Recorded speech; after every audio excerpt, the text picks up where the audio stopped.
Guess who else is tired? I am. And I'm still going. Now watch this.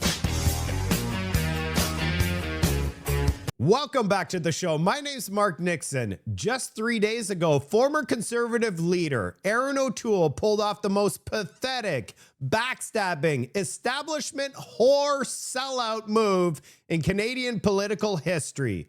This clown, the same fraud that the base elected just not too long ago, just crawled over to Mark Carney's Liberal government as an advisor. We don't know if it's paid. I'm sure it's paid, but it has influence, power, you name it. He's going to be sipping on some nice cocktails and eating the best caviar, best steak. We got steaks, caviar, and the most expensive champagne. The trade negotiation, that's huge. As Mark Carney's lapdog when it comes to US-Canada trade. The guy failed as a leader, as a conservative, but yep, let's just take him on as one of the experts for trade negotiations.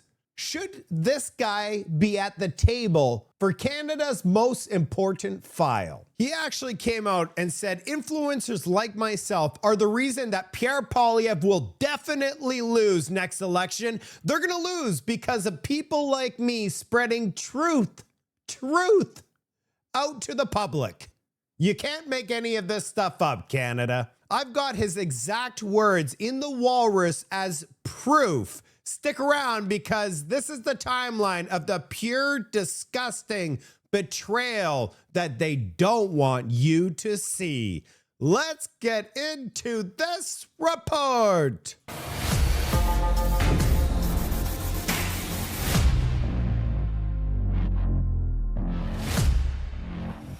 Let's go back and completely expose this fraud. Erin O'Toole was a conservative leader back in 2020 to 2022. He ran on our values. Freedom. He ran on freedom. Lower taxes. Make life more affordable for Canadians. And standing up to liberals, the corrupt liberals. Then he got absolutely demolished, booted by the base, like yesterday's trash. And Pierre Poilievre took over and started crushing it. Maybe he's bitter that the base threw him out. Maybe he's trying to get back at all of the conservatives across this country. But what's not okay is now he's a backstabbing opportunist, now pretending that he has some sort of wise elderman statesman while he's literally on Mark Carney's payroll. He's coming out and attacking the grassroots movement across this country. He went from conservative leader to liberal lapdog in record time. I've created the Marco meter. We're going to take a look at how he went from a conservative straight down to red liberal. This guy is so pathetic. He went from Pierre Poilievre's position to right now, he has literally crossed the floor before Chris d'Entremont, even less than what Chris d'Entremont received. Out of all the floor crossers, Chris d'Entremont got the absolute least. Did he get to fly to China and meet Xi Jinping? Did he get to fly to Australia or all around the world? Or did he get this beautiful new position within the government? No, all he got was a photo op next to a couple lobsters.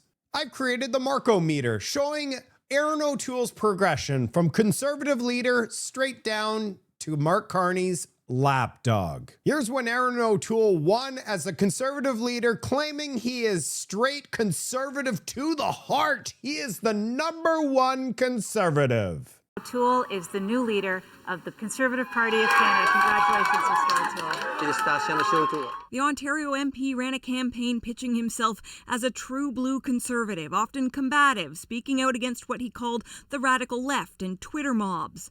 But in his victory speech, O'Toole focused on uniting the party and appealing to all Canadians.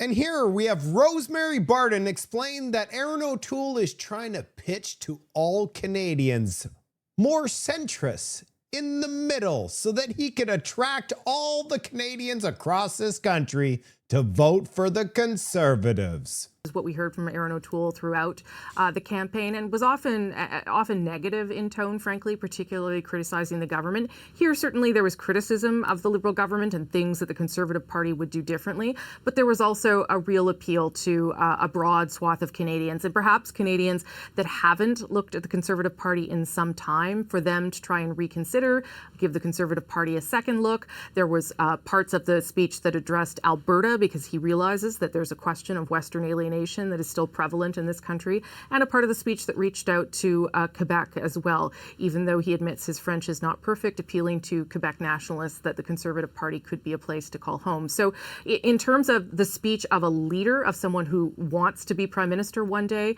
he hit the right mark in terms of reach out to regular Canadians as well as Conservative members.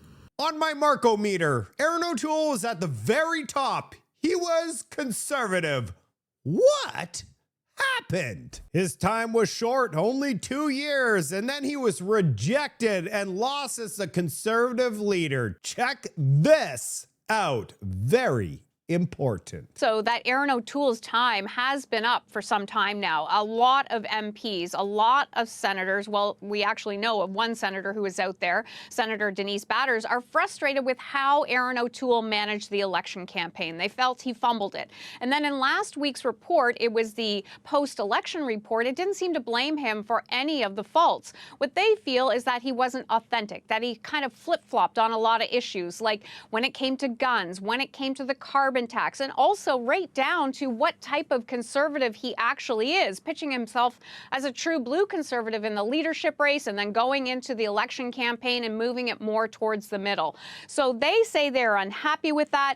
He lost because he moved the party to the center during the election campaign when he said he was true blue. That loss moved Erin O'Toole down the Marco-meter towards the left. When did Erin O'Toole fall even further down the Marco-meter? Here we have just a year ago when Mark Carney became Prime Minister of Canada, and Erin O'Toole comes in with his commentary. Oh, this exposes the fall. The Prime Minister described his meeting with Trump as constructive and the beginning of a new relationship between the U.S. and Canada. So is a reset possible between our two countries following the launch of this trade war? Let's bring in Erin O'Toole to talk about that a little bit more. He's a former leader of the Conservative Party of Canada and a distinguished fellow at the Hudson Institute, which is a think tank. Hey, is there anything that can happen here or be said here that would change your mind on tariffs? And it was a very straightforward no, that's not going to happen. So what sorts of other pieces of leverage might Canadians be able to use now that it appears there's a little bit more of a shift in tone, maybe less animosity, so to speak, in the way that the two leaders are speaking? What other leverage can Canada use at this stage to turn the ship around when it comes to tariffs? Well, the leverage is just how deeply our economies are integrated. And I think if we can present that to President Trump as solutions to problems he's already going to start experiencing, that will help him. He's going to see a lot of store shelves starting to get empty in the next few months. You're going to see higher prices and inflation. Store shelves are going to be empty and inflation is going to be so out of control, Donald Trump won't know what to do with it. Where did Erin O'Toole get that idea?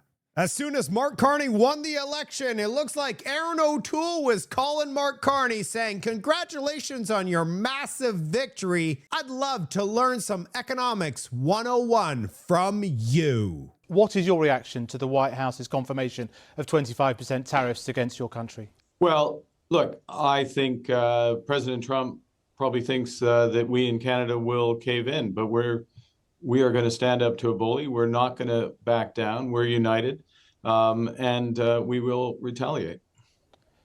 And the effect of this on the US and on Canada economically? Well, ultimately, the steps that the president is taking against Canada, contemplating, I guess, as well against Mexico, China, others, and threatening the world are going to rebound negatively on the United States. They're going to hit growth. They're going to move up inflation. They're going to raise interest rates. They're going to damage the U.S.'s reputation around the world. I mean, that's Aaron O'Toole and Mark Carney singing the same song. Let's debunk all of those claims. By the way, this is our expert economist, math magician, absolute genius. Let's go. GDP growth. U.S. last year continued to go straight up. The only dip we saw was during the pandemic. Here's the United States GDP growth per quarter. Mark Carney made his prediction right here. It was just going to go down and down and down. They had record growth, 3.8% followed by 4.4% with a dip to 0.7. But this is record growth.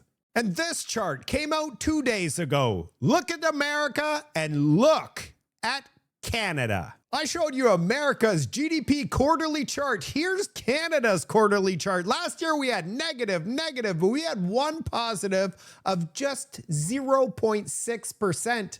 Remember, America, the same quarter, had 4.4% growth. negatively on the United States. They're going to hit growth. The expert economist was wrong about the U.S. growth. Maybe he was talking about Canada. Let's see how he did with inflation now. They're going to move up inflation. Here's the U.S. inflation chart. Mark Carney made that announcement, and inflation's going to explode in the U.S. because of all these tariffs.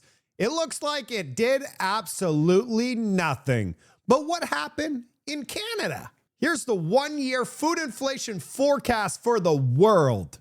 Canada currently has the highest food inflation in the G7 and is also projected to have the highest inflation for food in the developed world in 2026. The only countries with higher projected food inflation than Canada are countries that are currently facing economic and government collapse and third world countries. Check out US 2.7 compared to 6.1 in Canada. Russia's at 4.6. France, 1.6%. I mean, we are the worst of the worst. So far, Mark Carney's shooting 100% in the wrong direction. How did he do with interest rates are going to explode in the United States? They're going to raise interest rates. U.S. interest rates. February 2025, when Mark Carney said interest rates in the U.S. are going to explode after they imposed these world tariffs. Ever since then, we've gone down and down and down. We're at 3.7%. So the interest rates in the United States went in the wrong direction from our genius, our mathematician. The guy that's coming to save Canada gave the wrong prediction again. Well, he's got to get at least one of them right. What about damaging the U.S. reputation around the world? Is he right about this one? Damage the U.S.'s reputation around the world. Secured a record-breaking $18 trillion of investment into the United States, which means jobs, wage increases, growth, factory openings, and far greater national security. 1 year ago, our country was dead. We were absolutely dead. Our country was ready to fail, totally failed. Now, we're the hottest country anywhere in the world. And that's said by every single leader that I've spoken to over the last 5 months. Let's say he just secures 50% of that, $9 trillion. Does that show that the U.S. reputation around the world is toast? Is finished? Kaput? The only place that his reputation is toast is in Canada with the 24/7 attack ads against Donald Trump and Pierre Poilievre. So the public sentiment has collapsed. Aaron O'Toole started sipping on Mark Carney's Kool-Aid a year ago when he won the election. This guy's an opportunist, but he really started sipping on Mark Carney's juice when he saw all these floor crossers. That's when things really started heating up. Let's take a look at when he transitioned to full liberal, pure red.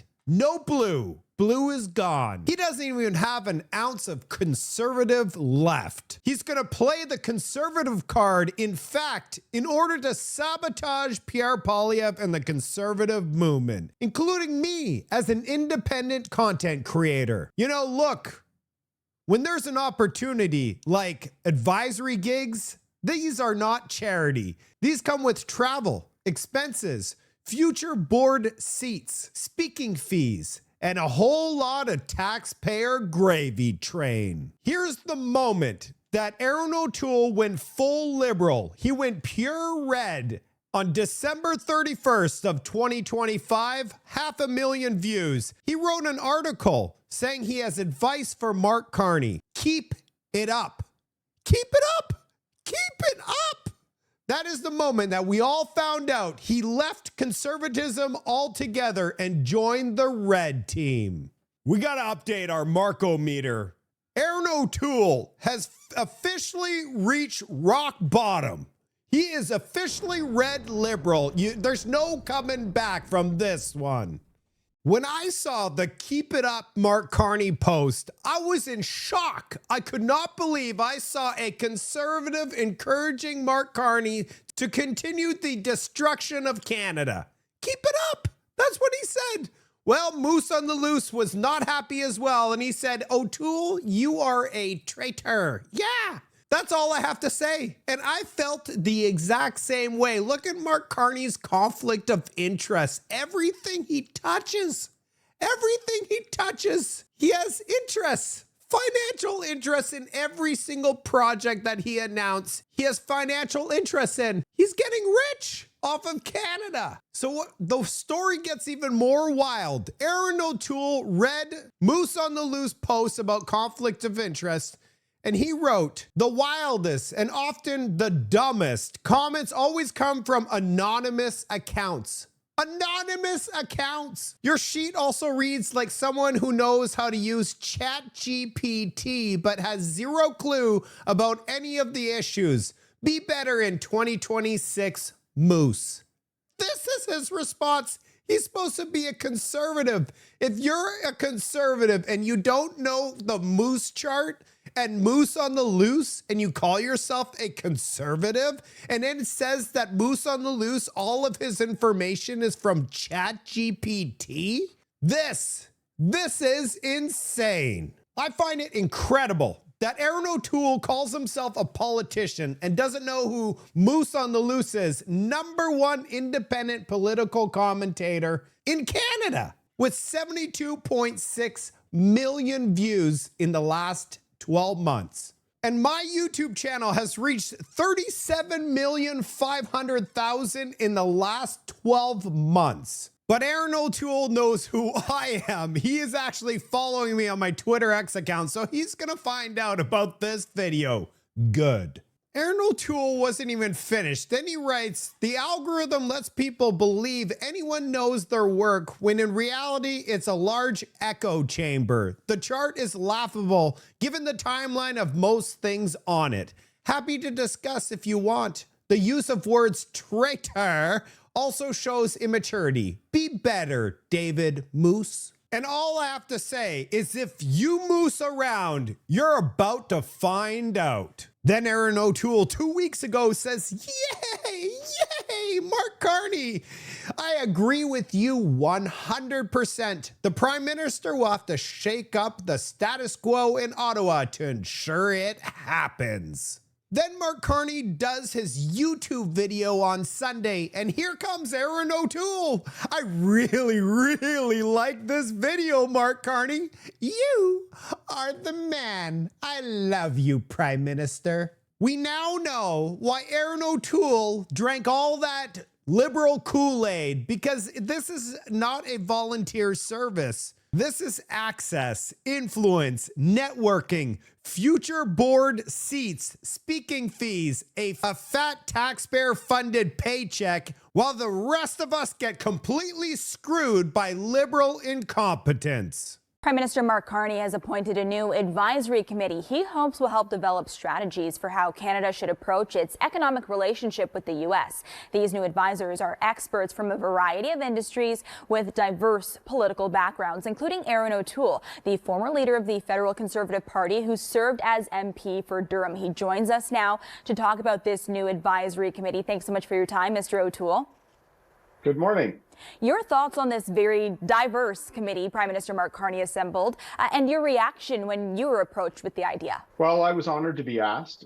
Clearly. What a loser. Now we know he completely sold out the Conservatives for his brand new position. The worst part about this is he's acts conservative and gives his viewpoints on the conservative movement. He's basically an insider trying to sabotage the Conservatives. If you made it this far in the video, you are in luck. This is the most shocking part of this whole video right here. The former and current Conservative Party leaders are sparring over what the future of the party should be. I think they do need to moderate some of the positions to reach out to more Canadians, ignore the culture war issues, ignore the floor crossings, and just focus on the long-term prosperity of Canadians. I showed you the Marco meter. He was a Conservative. Then during the election campaign, he went to the center and he lost. Then he lost his leadership review because he moved the party to the center. Now he's telling Pierre Poilievre to move to the center. You lost because you moved the party to the center. I think Aaron O'Toole has been completely captured by the liberal and mainstream media. He is officially gone.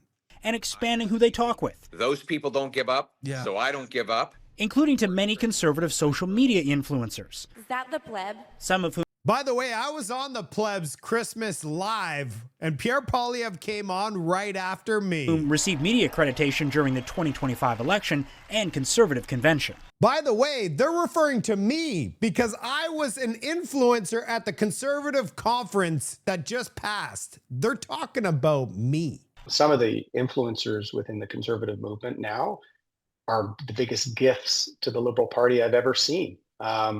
Ignore all those so-called influencers. They're going to guarantee you a loss in the next election. Pierre's a smart policy person as well, so maybe he wants to have a conservative thinkers conference, not a conservative tweeters conference. Let me get this straight. This guy lost because he moved the party to the center. Then he got voted out. And then this year he saw a lucrative position with Mark Carney, and he flipped and crossed the floor cognito style so nobody would notice. And now he's trying to put in people's head that the conservative influences across Canada are going to make the Liberals win again. Did I get all that correctly? This guy has lost his marbles. Pierre Poilievre responded to Aaron O'Toole about moving the party to the center. He also talked about influencers like myself. We're going to take a look at that. But first, I want to remind everybody that us independent media is under attack. We're under attack by floor crossers, so-called conservatives that are going after independent media. Without the independent media in Canada, it would just be CBC and the other bought and paid for media. Without us, there would just be propaganda in Canada. So this is a reminder. If you're not subscribed to my channel, subscribe to the channel immediately and share this video with every single Canadian you know. Without you, I am not growing. They're making sure that we don't exist anymore. We're going to start off with Aaron O'Toole's claim that people like me, are going to make sure that the Liberals win the next election. Let's see what Pierre Poilievre says. Another issue for Mr. O'Toole. He told Global News yesterday, saying your party association with some conservative social media influencers is the biggest gift to the Liberals, that if it continues, his words, it guarantees you'll lose the next election. How has your party's association with influencers affected or even hurt your electoral process? Well, I think one of the reasons I got 2.5 million more votes in the last election than we had in the previous election is because we talk to everybody, and we including people who want to get rid of taxes on fuel, who want to have secure borders, lock up criminals, and make our country affordable, strong, and safe at home. And we're going to continue to talk to everybody. We're going to continue to talk to everybody. I have a story for you. I wouldn't be making content for you today if it weren't for Pierre Poilievre. I wasn't interested in politics whatsoever. I didn't care about politics. In fact, I was pretty low on life, thinking there was no hope. It was just going to be a liberal-led government for the rest of time. Then I heard of this Pierre. He was coming to Vancouver for a rally. I listened to his rally, and for the first time in my lifetime, I felt hope again. We're going to be the freest country on planet Earth. We're going to be able to have powerful paychecks and be able to afford life again. I looked at my kids and I said, this guy is going to be able to change this country and make it affordable again. Reduce crimes, bring it back to a high trust society, fix all the problems that we have. He gave me hope. At that time, I started making content and I haven't stopped, and it's all because of him. And guess what? He actually waited and shook 250 people's hand one by one to say thank you very much for coming. This guy's the real deal. Without him, I wouldn't be creating any of the content I create today. He woke me up. And now I fight every single day for you and all other Canadians to get common sense back into Canada. So no, Aaron O'Toole, we're not going to stop speaking and fighting for Canada. Regardless of you crossing the floor and joining the Liberal Party, we don't want to be part of the woke, destructive Liberal Party. We want change. Now, the bought and paid for mainstream media repeats Aaron O'Toole's message for Pierre Poilievre. You gotta move the party to the center, buddy. Otherwise, you're gonna lose. Aaron O'Toole told Global News yesterday that you need to moderate your position on culture war issues in order to compete with the Prime Minister. Will you take that advice? Or, like what? These are O'Toole's words, sir. Like what? An interview with my Ottawa bureau, sir. Right, but you said there were issues in particular. Do you have any of those issues? He says that some of these issues, I don't, sir. I was questions from my my colleagues in Ottawa. Your colleagues in Ottawa, Mark Carney gave him a mission. He gave Aaron O'Toole, you got to say, move the party to the center so I can move my party all the way left. And then he got the media to go after Pierre. And Pierre's like, what are you talking about? Can you at least explain yourself? Well, no, I just got my orders from Mark Carney. I have no idea what I'm talking about. But do you accept the premise, I guess, from Mr. O'Toole? Will you change anything going forward? I don't know what the premise is. That you need to moderate some positions on culture war issues, if that's... Well, you know what? Pierre's a good guy. He at least responded to this reporter. I would have gone full tilt on him saying, dude, I'm not answering your question. You don't even know what you're talking about. Let me put it this way. Whatever it is. Let's talk about my position on the issues. The reason we got 2.5 million more votes under my leadership in the last election than under the previous election was because of the wildly popular positions that I did take to get rid of taxes on fuel, to clear the path for affordable home building, to lock up criminals, to secure our borders, to bring in immigration sanity. I think it's time that Mark Carney moderate his position on the issues. He's doubled Justin Trudeau's deficit, which was already extreme and radical, to $80 billion a year. He's given us the worst food price inflation in the G7. He's kept all of Trudeau's anti-development laws. He continues to have a weak border that allows illegals to be in our country, endangering our people. These are the positions that need to be moderated, conservative positions to make Canada affordable at home, safe at home, and strong at home are the mainstream moderate positions that are overwhelmingly popular and supported by Canadians. I completely agree. They sent the reporter to try to derail Pierre Poilievre, and he responded with facts. We all want change in Canada. That's it for today's report. We've now found out that there's more floor crossers. Aaron O'Toole has crossed the floor for a lucrative position, and now he's trying to say people like me need to be eliminated. We're going to cause Pierre Poilievre to lose. Pierre Poilievre woke me up, And he woke up millions of Canadians. 2.5 million more Canadians voted for the Conservatives. They just lost by 2% of the vote. Super thin margin, just a little bit more, and Pierre Poilievre would have won the election. So now they're scared, actually. The reason that they're attacking Conservatives content creators is because we're getting millions upon millions of views daily. People are actually paying attention because the bought and paid for media, they're straight biased. They work for Mark Carney. And now Erin O'Toole works for Mark Carney. Who else is going to work for Mark Carney? We need to stick together, Canada. We're under attack. They're trying to discourage us. They're trying to make us weak. I promise you, I will never give up on you. I'd love to hear from you in the comment section. I'll see you on the next report. Well, guess who else is tired? I am. And I'm still going. Now watch this.